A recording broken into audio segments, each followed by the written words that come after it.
So the MacBook Air M2 has been officially announced and it's been out for a couple of days now. I didn't necessarily make an impressions video or I didn't buy it, and that's for a very specific reason. This is my almost a year later review of using an M1 MacBook Air to do everything between professional video editing, for client work, for YouTube video editing, for just general day-to-day tasks. This is my M1 MacBook Air review after the hype.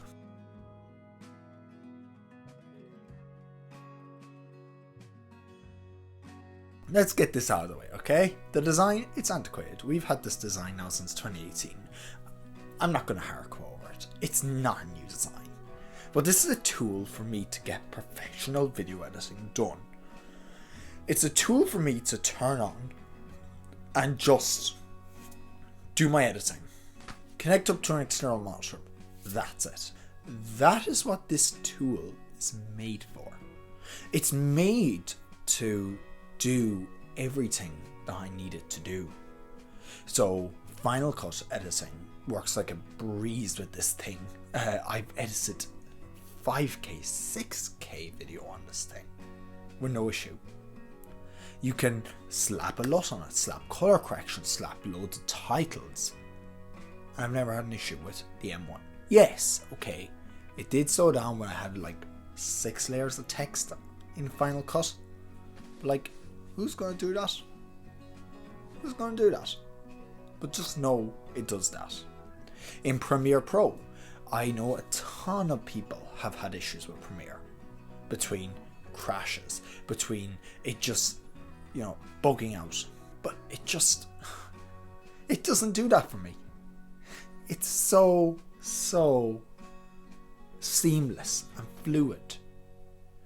It works like a treat to edit on this thing. To scroll through my timeline. And yes, I'm focusing a lot on video editing here.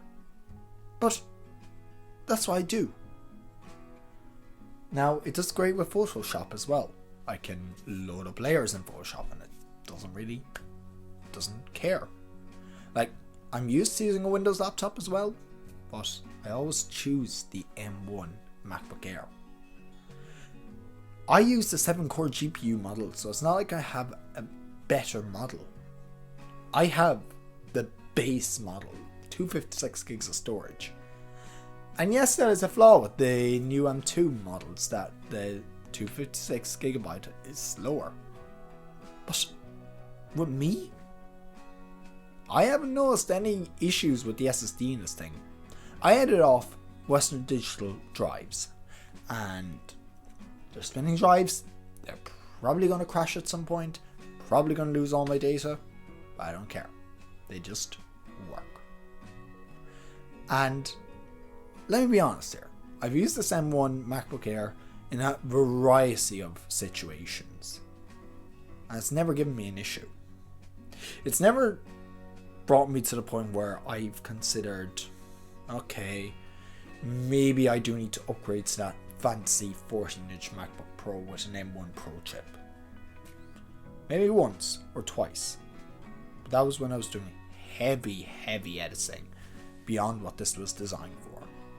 And let me be clear, this MacBook Air was not designed for video editing in mind. But it can do it. A lot of people are switching to MacBook Airs for video editing because it can do it. A lot of people buy this MacBook for college work or whatever you might want to call it or do with it. But it works really well. Like, stupidly well it works. And I'm really happy with that. M1. If you own an M1 MacBook Air, spoiler alert, do not get an M2 MacBook Air. Unless you really need MagSafe for that new design.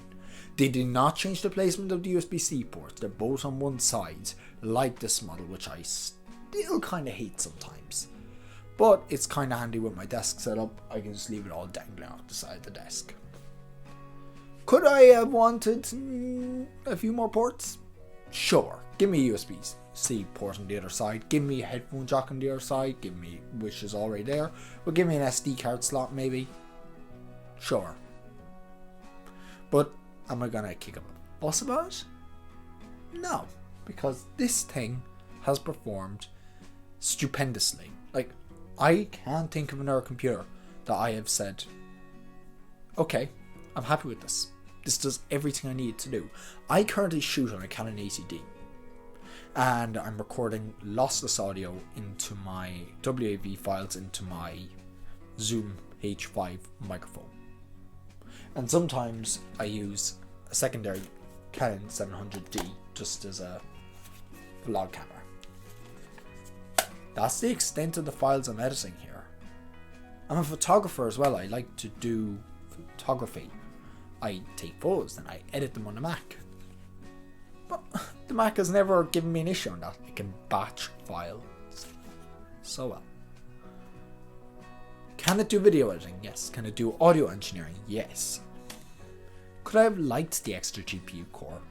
Yeah, but when I had it on my M1 Mac Mini, I never really used it, I don't think. The most extensive video editing I've done on this thing is 4K. Maybe 6K at one point. But that was it. I've never really pushed it to the limits of shooting native 8K video. I've never done that. I've upscaled things to 8K, but never shot native 8K. But it still works like a treat. This MacBook should not be able to do everything I'm putting it through. But it can. And it is wonderful. I love that so much. That it can do everything I need to do. Without having to worry, oh, will I have to render this out? No. No rendering needed. Which kind of brings me to my final point.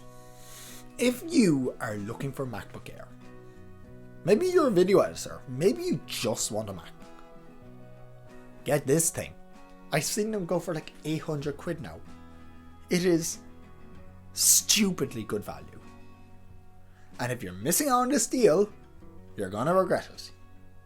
The M2 MacBook Air is a phenomenal device, but it cannot compete with the value you get out of this M1 machine.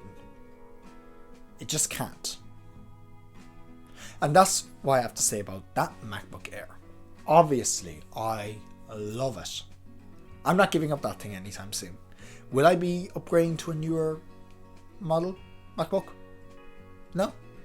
As long as this camera stays, I can foresee myself shooting on this camera for the next couple of years. Until I switch my main camera angle again. So for a year or two, I was shooting on this thing, then I switched to that thing. I have no reason to buy a new MacBook. I will keep this thing for as long as I kept my old 2059 Mac. Remember that thing? Yeah. I will keep it going. That could be 5 years, could be 6. Heck, this thing isn't being updated to the new version of macOS when it comes out. Ventura. I just won't be upgrading. Not needed. I don't need any of the fancy new features. Because this thing is literally just a video editing laptop for me. It's a work tool. I don't care about the design. Although, it's kind of nice, the new design, the new silver colour. But I don't need it. But what I do need you to do is to hit that subscribe button and check out this video that YouTube has recommended and this one that I think you might like. I'll catch you next time.